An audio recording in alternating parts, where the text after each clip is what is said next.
Yoritko liarero nigo konyi bumuraigwensi ya Kenya umuske Professor Abraham Kithure Kindiki nyakabugutara ekiwande kemo gekoroisia engozi asensemeli county ya Machakos okwana chinga kecho nigo muske Kindiki abirika otemna nigo ekiwande ekyo kirachikunya kobake kwane kinga abasaya babiri bakonyora emeremo chingaki abiriga kuboria aminyikurasi county ya Machakos kogendera kubotesia serikali yomuske Dr. William Samoei Ruto.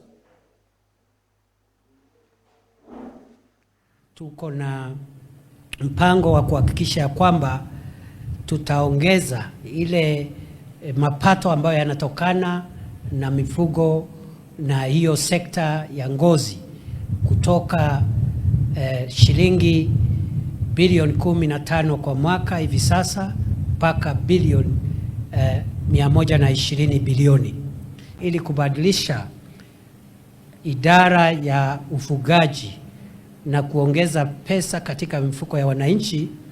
Tutatengeneza kiwanda ya kutengeneza ngozi, ile ngozi ambayo inatokana na mifugo wetu.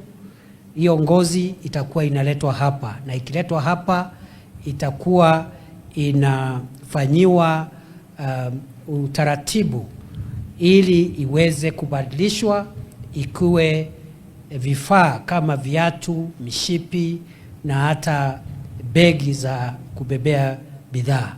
His Excellency the President directed that this facility be ready by 31st of March this year. We are trying our best, the various state departments and ministries, because there is a Ministry of Agriculture and Livestock Development, but also the Ministry of Investment, Promotion, Trade and Industry, and we are working hard to make sure that we deliver. I am here with the Acting Cabinet Secretary for Agriculture and Livestock Development, the Honorable Eden Duale, who is also the substantive Cabinet Secretary for Environment, Climate Change and Forestry.